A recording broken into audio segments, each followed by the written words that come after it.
Welcome back. Halftime here at UT Dallas. It's Community Day. The Ozarks are in town. And with us here at halftime are our men's and women's head tennis coach, Brian Whitt. Brian, thanks for the time today. Oh, glad to be here, Bill. So let's talk about the women's team last year. What an amazing season.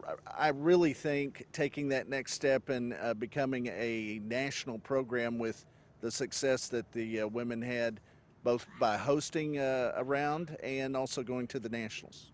Yeah, it was a great experience for them. Obviously, for us, we had to do all the work, but to play at home in the regional round, have a bunch of teams come in from all over, that was a great experience, and we may put in for it again, if that's all right with you. Yeah, absolutely. Undefeated in conference play, 12-4 on the year last year, losing a tough one to WashU in the regional play. You lose arguably the greatest player on the women's tennis program with Kathy Joseph, but a really solid group coming back that could repeat again. Yeah, I mean, you can't replace somebody like Kathy Joseph on or off the court, and so that's tough. But what you can do in our sport is depth matters a lot, and so we brought in some really good freshmen, and so we'll try to spread out her results over the entire lineup. Kathy's double partner, Samantha Wong, she'll move into more of a leadership role. Had a heck of a year last year. Oh, for sure. Yeah, the experience for her. Didn't make it in singles. The field was a little wonky because of COVID. Numbers were off. She certainly deserved to get into the national tournament. Didn't, unfortunately, but she was there, got to see what it looked like, got to see the level, and did compete in doubles and had a great run in doubles. And she's also an All-American.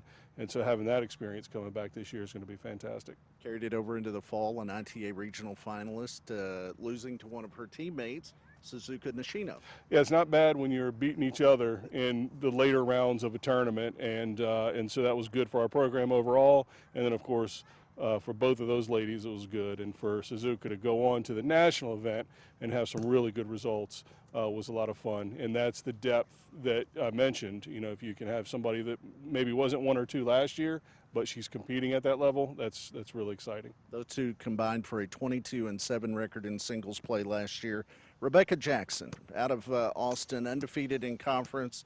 She played 4 and 5 last year. Move up in the lineup a little bit. Maybe, and also she's important in doubles as well. She's got a lot of good experience in doubles, and in our sport, that's a very important part of scoring, and so she's going to contribute on both sides. Talked about that freshman class. Let's talk about those ladies. How about Alyssa? Yeah, so she had some good experience making it pretty deep in doubles in the fall, and hopefully that experience, obviously a freshman and experience don't always go hand in hand, but that was a good run she made, and so she's going to be a force as well. From Plano West, then we go across the road a little bit to Plano Senior and Tisha Wynn. Yeah, a very talented player. Had again, we took a bunch of players down for the fall tournament, and we had a lot of good results and a lot of good experience. And she was another one that had some good matches and hopefully learned a lot. And I think she's going to be contributing quite a lot as well. And you mentioned Megan Zhang, a freshman as well from Austin. Yeah, another freshman and another talented player. And again, all of those freshmen will be fighting for spots all season, and all of them will be very big contributors, singles and doubles, all very talented. Let's go to the men's side. Team that, again, a lot of youth, but you have a couple of guys up top, John Edwards and Nick Boquet, that played a lot last year. Yeah, so of course with COVID, everybody's getting years back. It's all crazy. And so one of the benefits, though, is we get some guys back that may have already finished. And those two guys are veterans, and hopefully will bring some experience because we have quite a few freshmen on the men as well. 8 freshmen on the squad. Talk about some that you expect some immediate impact from. Well, we had a quick fall, and they had some matches in our regional tournament that gave some good experience, and it's just sorting them all out. They've got to sort each other out, beating each other and competing to figure out who's going to play where, but I think they're all talented enough to help us in singles and doubles or both. Last year, a really tough schedule, which I felt like prepared you for conference play. You were 9-9 overall, but my gosh, you were playing Division I schools, ORU, you played Lafayette, SMU, and those kind of matches just get you ready. Yeah, I mean, sometimes the format's different, can throw you off, but tennis is tennis, and going to play those big-time schools, the ball doesn't look like it's going as quick when you're playing when you come back to your Division three, and it's a lot of fun for our guys as well. So just a good experience overall.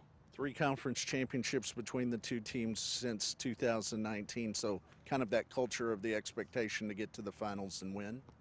Yeah, I mean that's our goal for sure. The women, I think, got pretty a little bit stronger. Even though we lost our top player, I think depth-wise we got stronger, and so certainly that expectation. On the men's side, you've got 3 or 4 really good teams that are going to push, and I think we're one of them. And so anything can happen, but I think we're definitely in the mix. Quick reminder before you come out to a tennis match, go to shopcomets.com. You can get your tennis gear and support the Comets. Brian, thanks for the time today. I enjoyed it. Thank you. Brian Whitt, the head men's and women's tennis coach. When we come back, second half play-by-play, the Ozarks on Community Day here at UT Dallas.